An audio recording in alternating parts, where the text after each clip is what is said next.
Hello, it's Ed from the second year of the Countryside Management MSc. I'm going to be arguing that charges for water should not be increased, and I'm going to do so through a combination of video footage and PowerPoint slides with a voiceover over the top. So you'll be seeing a bit of me throughout the presentation to get my key arguments across, but this will be backed up with the voiceover slideshow arrangement. Okay, here goes. I've entitled this presentation, Conserving a Resource or Monetizing a Basic Right. Why should people pay more for water? In the latest installment of Mad Max Fury Road, viewers are presented with a dystopian vision of the future, where local warlords such as Immortan Joe exercise absolute power over their particular territory, such as the Citadel you can see here, where supplies of aquacola are released to impoverished subjects at whim. While this state of affairs is an extreme reimagining of despotic authority and its consequences, its commoditization of a natural resource provides a useful starting point for debating why the amount that people pay for water should not be increased. To begin with the companies that distribute water to customers, these organizations operate as businesses with shareholders who continually receive dividends. So you have a situation where the entities that control access to a natural resource, produced by weather systems circulating in the Earth's atmosphere, divert profits into the paychecks of senior executives and returns for their shareholders. Since the water companies were privatized in the 1980s, these companies could access public capital and be floated on the London Stock Exchange, as is the case with Thames Water, Severn Trent, Anglian Water, Bristol Water. The list can easily go on. If these water companies are scrutinized through the lens of environmental ethics, which explores how individuals and wider societies interact to sustain the world with its wealth of natural resources, their business practices become a major cause for concern. Their operations involve collecting water from rainfall and river systems, treating it, and then distributing this water throughout human communities. Customers are billed for the water they consume in a purely commercial relationship between seller and buyer. To explore the current profits made by these water companies, an investigation in 2013 by The Guardian demonstrated that Southern Water made £80 million in profit, while its chief executive Matthew Wright took home £632,000. Thames Water's profit in 2011-12 was $247 million, and its chief executive was paid $896,000. The point of this slide is the very small percentage of these profits which is not distributed to either shareholders or chief executives. In the current social context, wages are decreasing and inflation rising, with most households operating on a reduced budget, which would be further taxed by increasing the amount which they would need to pay for the basic essential of water.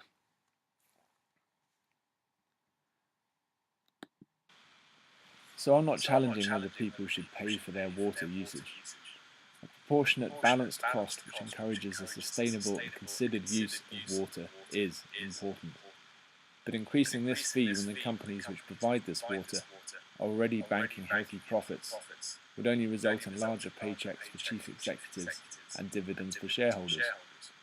If customers did have to pay more for water, this money that they handed over would either increase an already very healthy profit margin, the lion's share of which is continually siphoned off from the companies anyway, or, in the best case but less likely scenario, fund improvements to the storage and distribution of water, which should be financed by the companies themselves. So essentially you have a situation where the customers are paying for improvements to water provision, which the companies should be paying for themselves. The counter-argument could be made that increasing charges for water would improve how water is used and make the sector more sustainable, by ensuring that more money is available to the water companies for researching and implementing technological improvements, for example. However, I would respond that if these companies already allocated a greater proportion of their significant profits for this purpose, rather than benefiting senior staff and shareholders, These improvements could be funded without resorting to increasing costs for customers who, after all, require water as a necessity. To explore how well the water sector performs, Ofwat, the regulator for this sector, has forced water companies which have underperformed to pay penalties of £550 million. Crucially, these fines were applied after the shareholders and chief executives took their payments home, which suggests that the companies themselves have considerable financial resources which could be redirected to researching and developing more sustainable methods of water management for the future. This would be instead of relying on consumers of the water that they distribute to effectively finance this crucial area of development, and these companies have the necessary reserves to do so unaided. The riposte that increasing charges for water would provide companies with more financial resources and a corresponding improved quality of service for their customers, who would be entitled to expect this due to the higher cost they pay, is not supported by the large financial penalties imposed on these water companies. Instead, it is more likely that the quality of service would remain unchanged, but chief executives and shareholders receive more money as a result. To bring environmental ethics back into this debate, this discipline holds that natural resources should be used responsibly, without catching, harvesting, or using more than the planet can sustain. Doing so would result in irreversible loss of animals, crops, or minerals, and place the survival of the Earth and the human race, along with all other life, in shared jeopardy as a result. In particular, a concept known as the tragedy of the commons can be used to consider the repercussions if sustainable management of these natural resources is not achieved. This concept describes a situation where individuals act independently, operating in line with their own interests, and by doing so ruin the resources for all users by doing so. The American ecologist Garrett Hardin illustrated this concept in the 1960s by ranchers grazing their livestock in a common field without regard for the requirements of their fellow grazers, and thereby destroying the resource for all parties that relied on it. When the tragedy of the commons is applied to water companies in charging customers more, it would be in their interest to do so from a purely capitalist, profit-driven standpoint. Returns for investors would be maximised and staff salaries would increase exponentially. However, to do so would also overtax the customers who enable these companies to maintain their existing operations, which would, in turn, see the infrastructure necessary to distribute water deteriorate. Leaks, which are already significant. Thames Water was fined £120 million by the industry regulator in 2018 for an estimated loss of 500 gallons from their network, would increase.